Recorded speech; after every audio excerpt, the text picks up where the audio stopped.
All right, so today I'm going to talk about the journey to innovation excellence. And this is based on a chapter that I published based on my experience in the Global Innovation Science Handbook. So one of my favorite lines is failure sucks but teaches. So what I'm going to share is based on all my hard failures that I've learned a lot for and what you can do to have keys to success and innovation. So my background. I have spent my entire career in CPG or consumer packaged goods. I've worked both in food and personal care. And what I'm going to share today is basically what I've learned, and I've kind of synthesized my learnings and best practices and developed a proven approach that's really worked for me. So you can see some of the key companies that I've worked for in my career, as well as some of the different brands. This is just an example of some of the launches that I've done that are in market. Most of them are still in market, a few are not. Again, always great learnings. But this just kind of shows you, as I draw on my experience and talk about things, you can see some of the things that I worked on that I'm sharing examples about. And one of the key things that I have found is the issues are the same across the CPG industry, regardless of size, ownership, budget, culture, whether it was pre or post merger acquisition, because I worked at Keebler and it was acquired by Kellogg, transformation, which Sara Lee was a transformation company, whether they are a global company or not, and what size of capabilities, etc. And so having worked at several different companies, the issues tend to be the same. So I hope this is some of these examples resonate with you. So first I like to level set what my definition of innovation is. And that's because it seems that everybody sort of has their own definition of innovation, despite having worked in the same industry. And one of the things I thought was a great example is something that was in the Wall Street Journal some time ago, just how overused the word innovation is.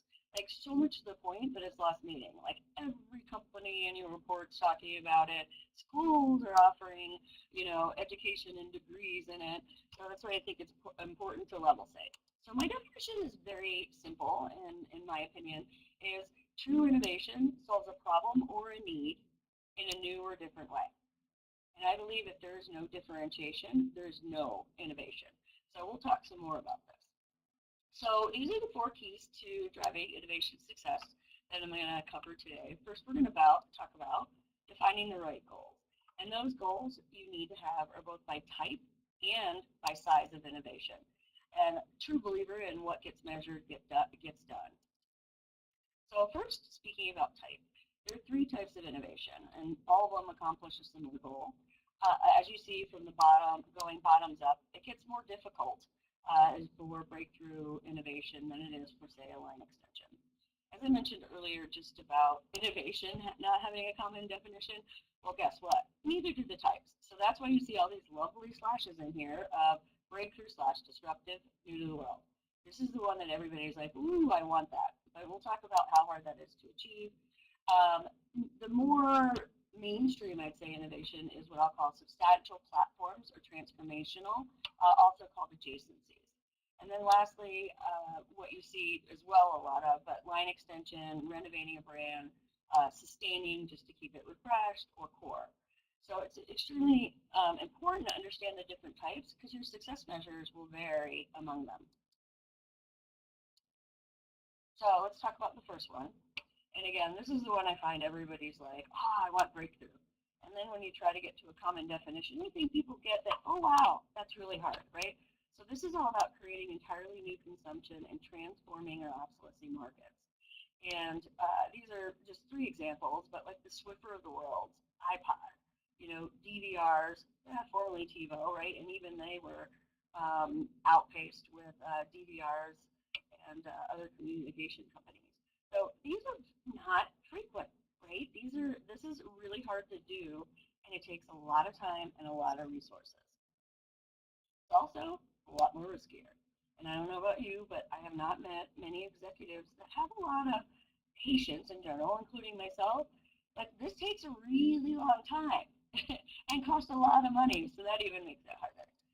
So I put these second and third types together for a reason.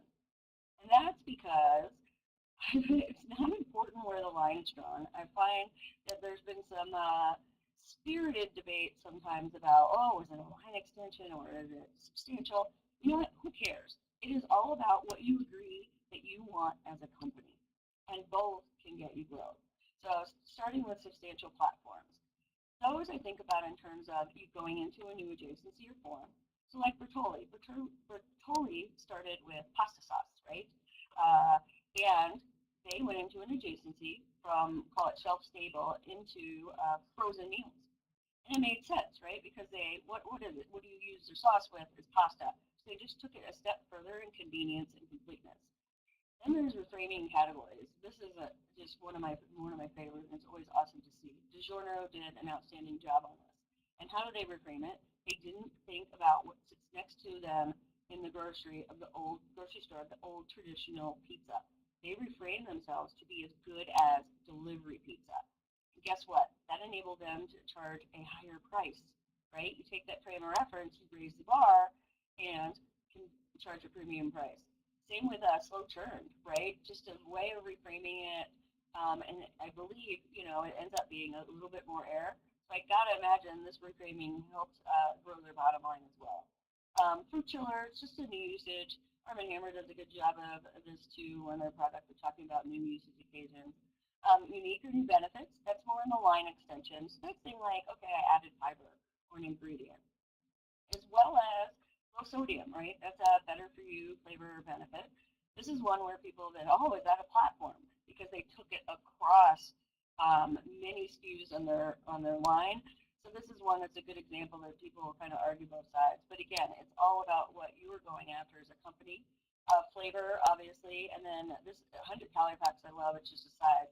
What a way to package something and earn a lot more money and charge a higher price for just on consumers wanting portion or portion control. So one of the things I always ask that I think is interesting is what percentage of innovation is actually breakthrough? And that's because people are always think, that's it, that's what I want, and it's the most common, and it absolutely is not. So a couple of reference here, it's actually 4%, right? Not a lot of innovation. So one of the other good examples to bring this to life is P&G. P&G's done a phenomenal job on innovation, right? You saw their Swiffer, which is completely disruptive or breakthrough. Since World War II, P&G has only had 7, and they call it disruptive innovations. Again, that lovely definition. 7 disruptive innovations. So you're talking like the best in class has only had 17 in that amount of time. This is based on Lafley's book that I found that number. So the other thing I hear a lot of is, love this one. I want $100 million idea, and that one I always kind of rub my forehead on, quite frankly, because it's not common either, and it's not easy to achieve. So this is the other thing that's important, is to set yourself up for success by getting the right metrics. So only 3 in 2011 products were in, again, track through pace setters, which is IRI, one of the scanning data companies. There was only 3. So to pick a goal that is really hard to achieve and not common can really cause a lot of issue and to motivate your team. So this is a great, using IRI pace setters as well, I think this is a great example of understanding what it takes. And it shows that only 23% of food and beverage innovation hits over 7.5 million. So wow, how far are we off from that 100 million? You see 0.3% there. 50 million even, you split it in half, 2%, right? So all about looking at your competitive frame of reference, what makes sense for your category, and understanding what's achievable. Look at your past on how you perform, and understanding what is that right goal to set. And I've never found it to be 100 million. I've found it more to be in that 10 to 20 million in my experience. So why is this important? As I mentioned earlier, you don't want to set yourself up for failure for something that's unrealistic, that even the best of the best are only getting a couple over their lifetime. The other thing is, if you set your hurdle too high, great ideas won't move forward because you're screening them out, because you're saying, oh, I need 100 or I need 50 million. So you're potentially losing some really great ideas. The other key thing is you have to be aware of is numbers can get rounded up just to get something into the pipeline. I call this gaming the system. So if you know the hurdle is, let's just call it 20, yeah, all right, my size of prize is 20. Well, that can be very dangerous. If you make capital decisions based on that, you can find yourself in a bit of a pinch. So it can definitely work against you. And as I mentioned earlier, it can be extremely demotivating to your teams when they know like a goal is unachievable and unrealistic. So ideas are not the hard part. What it actually is the discipline of creating what consumers really want. This is what I have a lot of passion about because I've always heard, oh, we need more ideas, we need more ideas. Yeah, no, you don't. What you do need is something that actually works, right? So the part I'll talk about today is solving consumer need, identifying the point of difference they are willing to pay for. The other key piece that I find the hardest is being able to make it and make money, right? Can you translate that idea that a customer or consumer said on paper, oh, I love it, into an actual product that they want and we're willing to pay for? And this is tough at big organizations because they're designed for efficiencies and economy of scale. And they've done that, let's say, over 40, 50 years to make that happen, right? So if you perfected doing a square cracker and my team or myself from innovation comes in, yeah, I'd like a twist, throws everybody through the works, right? And it's not easy to do. So that's just a piece of making sure you're able to deliver against it and some of the barriers that you can run into. So what do you need to do? You need to understand what your consumer needs and wants. One of the key reasons products fail is they don't match up to what the consumer wants. You can figure this out early on. So there's some questions that you should be asking to figure this out. I'll share a few of those with you. So some key questions. Is there a need gap that currently exists? So by that I mean, is there something that a consumer is dissatisfied with? Is there something that that there's a product that they've been looking for?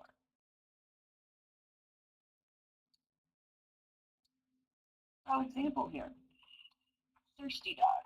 And let me just tell you, I love that the product's called Thirsty Dog, but there's a hero of a cat featured in between. Makes a lot of sense. So bottled water for pets. Really, is that an unmet need? I'm sorry, I love my dog. He's the cutest thing ever. But he drinks puddles and eats grass. So, hey, I'm not giving him bottled water, right? Like, there's no need there. Doesn't make sense as a product introduction. The other question is, can the brand deliver against the needs? So this is another great example. Harley Davidson doing perfume or cologne. I don't know about you, but when I think about Harley Davidson, I don't think about smelling good. The imagery that comes to mind for me is more like this. Nothing wrong with that imagery, but think about it, right? Is that a brand I believe can deliver good smell? And does that even make sense for the brand? And by the way, these are real examples. I've had people ask me in the past of, oh, yeah, but they are. That's why I put the source in. This is actually products that have launched and failed, not surprisingly. And then is there a reason to believe? So by that it's, hey, do I have a reason to believe that this brand brings something to the product or thing they're delivering? A great example on this is Colgate. Colgate launched kitchen entrees or food. I don't know about you, when I think about Colgate, I think about fresh breath, but I also think about, what do you do with toothpaste? You spit it out. So how does that make me feel confident that you can deliver on a meal that I'm going to have? So very good examples of just if you asked somebody the question and did not be too internally focused, that you could have figured out before you went all the way to market and used tons of resources to do it. So one of the other questions that I've come across as well in my innovation tenure is a little bit of pushback around because of Steve Jobs and the iPod, iPhone, etc. Is consumers can't imagine what doesn't exist and how can they really help you if it's so far out. But I put this example together because I thought about it myself. And here's what they can tell you. They can tell you what sucks, what can be better, or what they are dissatisfied with. So unfortunately, I am familiar with cassette tapes, but just so if you think about it, right, and if you think about it from in terms of dissatisfiers and how he would have thought about it to do this with the iPod, right? You think about some of these things. they broke, they scratched. You'd buy the whole thing. Maybe one or two songs would be good. Think about customizing these. None of these things were easy to customize. People like a variety of songs, like if you think about working out or a party. It's not the same artist. You want a variety. And man, fast forwarding when you just get bored with a song, really, that was ridiculous on cassettes. Portability was not good on either of these, right? So if you like multiple artists, you got to carry all these suitcases of stuff with you. So there was many, many signs. If you actually looked at this, that you would have realized people were dissatisfied. Yes, they're not going to tell you, they're not going to do your job for you and tell you, oh, I want an iPad. But they can absolutely tell you, here are all the things that work. And this is a great quote I love from Steve Jobs, right? So it's all about, the artistry is all about understanding that insight and basically putting all those things together in a way that no one else has done before, right? And a way to express it. So this is, I think, a great example, right? So you had to put all those things together and combine those, right? Triangulating data, triangulating consumer experience. So the other question I've encountered is, do you have to be first? No, you just need to be better. And again, following the same sort of example here, iPod wasn't the first MP3 player, right? But they were the best. So there was somebody else that actually started that. Same with Napster, right? Napster was out there. And this one I love, right? So it's like, okay, what was wrong? It wasn't reliable. Oh yeah, by the way, it was illegal. I'm not saying I ever used it.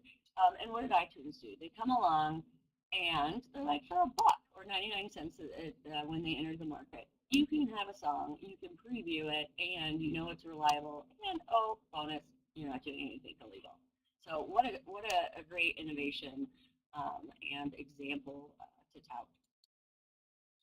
So next area is differentiator dye.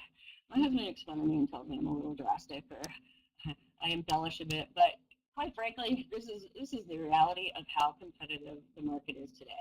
And I truly believe that you have to have a sustainable point of difference, and you have to change and evolving with consumer needs. It's not just copying somebody that's around you. You have to make it better. Why do you need to do that? Well, first of all, your end consumer, typical grocery store, has over 1.2 million UPCs. Individual products available. So many choices, right? The other key thing is the retailer has so many things that are presented to them as new items. And in 2013, it was over 190,000 new UPCs that they put on their shelves. So one, you got to get the consumer to pick you out of the noise. Two, you've got to make that case to the retailer on why you're different, why you're better, and they should give you a highly valuable retail space or shelf space. And they always want incremental volume potential, right? They don't want you to come in and just cannibalize what they already have on shelf, and they want to make sure that you're going to offer something different. So is it really that hard to be different? I love this picture. I say no. I think you can make anything better. And I picked 3 examples here of categories that you're like, really? Yeah. Think of chapstick. Did we really need another one? Well, hey, guess what? If you put it in something cool and fun with colors, and you change the form a little bit, that makes application a little bit easier. Wow. And charge a higher price? This product has done extremely well. Vacuum cleaners as well, right? You look at Dyson and Roomba, really upcharged consumers, like the purple vacuum. I actually tried to get this on our wedding registry. I love purple, and I was like, ooh, it's cool, it's beautiful. And then my husband asked me the ultimate question of, well, are you actually going to use it? I was like, ooh, you kind of got me there. I guess we're not getting a $600-700 vacuum. But file folders too, just something as simple as, you gotta love convenience, but buying file folders, obviously, that have the tabs already on them for you, so you just have to write them. You don't have to insert them into a little slot. But also making more durable new materials, plastic, and color, right? Color, I've seen a lot, especially in supplies and different things. You can really see it in everything actually on the slide. Can tend to offer a lot. You get bored with stuff. So just changing the design or the way a package or product looks is a good way. to make something better than what's out there. And as I mentioned earlier, you can charge more, which is always a beautiful thing to earn more money as a company. So how do you make sure you have this, right? We saw some examples earlier of companies that have failed. The key thing is not to just talk to yourself, it is talk to consumers. Who's your end buyer? And do they see a difference that they are willing to pay for? Right? Because sometimes you see, oh yeah, this is great. They're going to love it because it's so different and you're internally focused. But you need to ask them, right? So typical focus groups, whatever it is. I even recommend observing them, whether that's in their home or in the store shopping. And I have a great example here that I love too is thinking about a category that you're like, okay, really, is that something you can really improve upon, right? You look at a Pyrex measuring cup. Yeah, I think like everybody's got one of these in the household. You buy it once and you never buy it again, even though it's glass. Like I don't know if you can break it. At least I haven't broken ours yet. But you look at what OXO did, and it's amazing. Love this brand. They have lots of cool kitchen stuff, and yes, they've sucked me in to pay more for my kitchen gadgets. But if you watched how a consumer used a measuring cup in their house when they're cooking, when they're making something, it is putting it on the counter because you can't hold your hand steady and look at it, and you need to kind of see where the line is. So you're either ducking down or trying to be steady to figure out if you have the right measurement. What did OXO do? They put that down view. So you look at it and you can see, and it's not inverse, you can see what the measure is on your counter, which is your typical usage. And oh, by the way, they made it cooler looking and they made it plastic, so it's lighter weight. I mean, wonderful thing. And hey, if you can get somebody else to take a staid category that everybody's got one, they gave reasons to buy another one, right? Made it easier, lighter, and better looking. The other key thing is you can't stand still, right? I'll show you some companies that have thought they could do that and no longer around. But you have to change with consumers' evolving needs. And that pace of change right now is extremely fast, right? We've become time crunched, right? We need everything more convenient. We're working more. We're constantly attached now with our devices, so work is always there. And just some great examples of categories that have taken away or made things easier, right? Bag salad, carrots, right? Already peeled for you. This is one that I'm like, I don't know, like why I only buy peeled carrots now. Like, why would you peel a carrot? Have peelers that look cool and from OXO, but there's just no reason to cut up lettuce or peel carrots on your own anymore. No pot or device. I am also a big, I can't cook, let's just admit that, so that might be why I'm a big proponent of these two. But Uncle Ben's rice, some of the rices out there, even Target has an Archer brand that's great. So even store brands have become branded too. 1 minute or a minute and a half for vegetables or rice, it's awesome. You pour it out of the bag right to your plate, you know, nothing to wash. You can't really screw it up. I haven't been able to, and that says a lot. And things with no dishes, so you can eat right out of the cup, right? Again, probably more a little bit kid focused here, but easy to send with them or for them to maybe perhaps make on their own, but not dirtying a dish too. Again, all about convenience and just saving us our most precious resource, and that's time. So what happens when you don't? This is what I said earlier, is you can't stand still.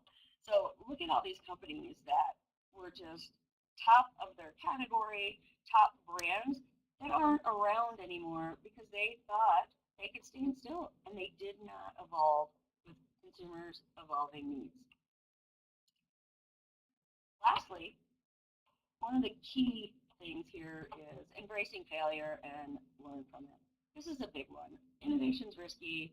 People are not naturally inclined or comfortable with change, but in order to be successful in innovation, you better get comfortable with it because it's an inevitable. I showed you earlier on how many products actually even hit 10 million, and it's not a high percentage. I think to look at this too is you think of some of the most innovative companies out there, right? They have all had failures, but you know, you don't hear about those as much. Of course, I'm going to tell you about them today, but they all think of all the big wins that these companies have, but they've all had a ton of failures, right? If you look, plenty of them. You don't hear about them as much. Apple's had a ton. And honestly, the only way to do well is you've got to dare to fail to actually achieve, right? And these are learning opportunities as well, right? I said failure sucks earlier, but teaches. This is a great way to learn, and the key is not to do it over again, right? Don't repeat the same mistakes. So I truly believe failure is success if we learn from it, right? So what is it that's key here is know what went right and wrong. So one of the key things that I do with my team is we constantly have lessons learned, especially when something went wrong that we need to learn from, right? So you don't want to repeat the same mistakes. And it's very critical to understand what went wrong and be able to explain why. Because there's nothing that's going to make your job harder than if you can't explain to a leadership team on something that failed why it happened so they know and understand and are more comfortable when you come to them with the next thing. And they're also on the lookout, oh, that makes sense to me. I understand what went wrong. I got that we're not going to do that again. It gives them more confidence in the things that you bring forward. And that's just one of the key things you've got to understand if you want to get people to invest, buy in, or move forward on innovation with you and be comfortable in a very uncomfortable field. And it's also okay to iterate and learn your way in. Apple done a phenomenal job of that. I mean, some of us aren't happy about it at times when you switch the devices and you got plenty of cords and then they switch it on you and you got to buy a whole new set. But you can iterate your way in. If you know you have a point of difference but don't have it all figured out, you can go in and learn as you go and be quick to fix anything that you learn in market. So we talked a lot about keys to success and reasons for failure, right? So the thing is, in innovation, you are going to fail. You just need to move on and do the things that I mentioned earlier. But what is it that we talked about as reasons for failure, right? Not setting expectations, talking about metrics and measures, not creating something that somebody actually wants against a real want or need, not differentiated, right? So not having a point of difference. You can't just be to it. Not changing, right? Or not evolving with consumer needs. Not learning from failure. Worst thing ever, right? If you keep repeating the same mistakes, you're standing in the same spot. And then one of the greatest things is not changing and thinking that what you did in the past will still get you there. The environment for innovation has changed incredibly. The barriers to entry for some of these key categories have lowered with not having to have big advertising ads. With social media, you can reach people on your own. You don't need a big storefront. You can sell something online. So it is not, it's a fast-paced time where you just can't stand still anymore. Great quote here that I love is from Tom Peters. Honestly, if you don't do it, someone else is. And I love this quote about source of innovation is pissed off people. You know what? If you're highly dissatisfied on something, you see a lot of startups and things, and you're really passionate about it. You know, Steve Jobs is very into music. You'll do something about it, and you see that happening. I think this is a great example of what's happening out there by looking at Fast Company. And I looked back all the way back to 2009. And if you look at this, there's only a handful of companies that have been on this list multiple times, right? The Googles, the Amazon, the Apple. And I think 37 of these companies on this list are new in 2014, right? Some of these I haven't even heard of, but that just goes to the example of, hey, you don't fix it, somebody else is going to pop up and do it. And you got all these great startups that have been successful, meeting needs, not all of them startups, but great stuff like Fitbit, love Fitbit, right? So if you're not going to change as a company, somebody else is going to beat you to it, and somebody else is going to do it. Things are moving too fast, and like I said earlier, the barriers to entry are lower that anybody can do it. It's great for entrepreneurs right now. So that concludes some of the keys to success that I've learned in my career. If you'd like to learn more, the chapter is available on McGraw-Hill. I think it's $7. There's the larger book, but I would also say if you have questions and want to reach out to me directly, you can reach out via LinkedIn. But please put in there somewhere that you heard this talk or this conversation so that I know what you're referring to and accept your invite so it's not blind. And I'd be happy to answer any questions via LinkedIn or you know, through the company here. But one way to reach out to me. So thank you for taking your time out today to hear this presentation and hear my learnings. Hope you enjoyed it. Thank you, Andrea. That was really great and really enjoyable. We have actually got a couple of questions, so if you don't mind, I'm just going to pass these over to you now.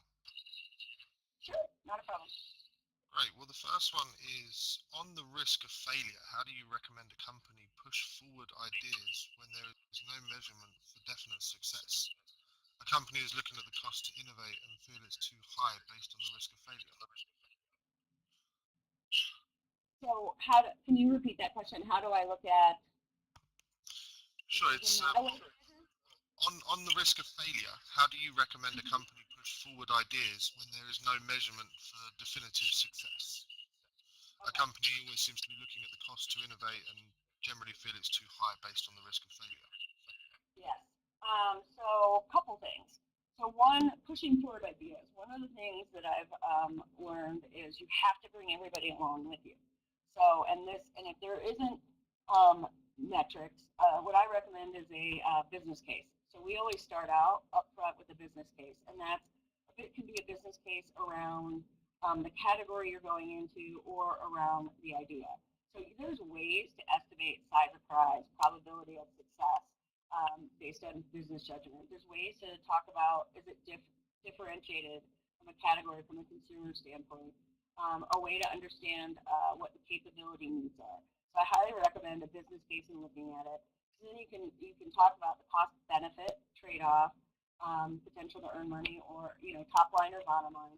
But bringing them along through the whole way I find is key. So I start with the business case, answering some of those questions, and then after that is bring them along, validated concept.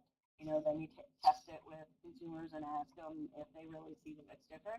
But I find that bringing them along and doing the business case are the two key ways to help them with some of that. You got to help them see the benefits and overcome some of that fear and risk. And if you bring them along, that tends to be one of the key things that help. And it may take a really long time to bring them along. I've had that happen. Absolutely. I mean, one of the general conversations that I have with people when talking around innovation generally seems to be that, as you mentioned earlier, executives don't have much patience and they're, always looking at that risk factor. And one of the most common things seems to be that C-levels or executives always seem to be saying no to ideas of innovation. I don't know whether you would have any thoughts on or advice to give anybody who would be in that situation where they feel like they're not really getting anywhere with their board level. Yeah, so what I try to do is I go back to a business case, and honestly, it's kind of a sales job. I got to be honest. And so I try to sell it through the whole organization. I have my team sell their peers. I sell my peers on it. But it is a selling process, and boards as well. It's the same thing. Like what's been successful is walking them through the business case, example, rationale. And if you just put forward and you're honest about what the risks are, right, or what you don't know. Hey, we don't know this, but we're going to figure this out, right? Take the journey with me. But it is a sales job, and it's not done once. I know my team's kind of given me, like, what? A few times in that, well, I already told them that. Yep, but you're going to tell them again. You think about how much a board and executives have on their mind. I think repeating it over and over, and not in a way that looks repetitive, but you can put it in a pre-read. You can refresh. Okay, here's where we were before, and guess what? We're making a pivot because we learned X, Y, Z when we tried to go sell this to customers. That's something that really recently happened. We recommended one thing as a way to go to market. Well, we went out to customers, and customers were like, oh no, we're not putting things in that section anymore. And we're like, oh no. Okay, so we went back in front of the executive team and was like, okay, here's what we learned, and this is why we're changing. So bringing them along, but it is a iterative process. It is, quite frankly, selling. It is doing that business case, and it is kind of over and over again, but you cannot give up. You have to be extremely tenacious and bring them along. And it's hard. It's really, really hard. I'm not going to lie. It takes a lot of tenacity to get it there, but when it pays off, it feels really, really good that they finally get there.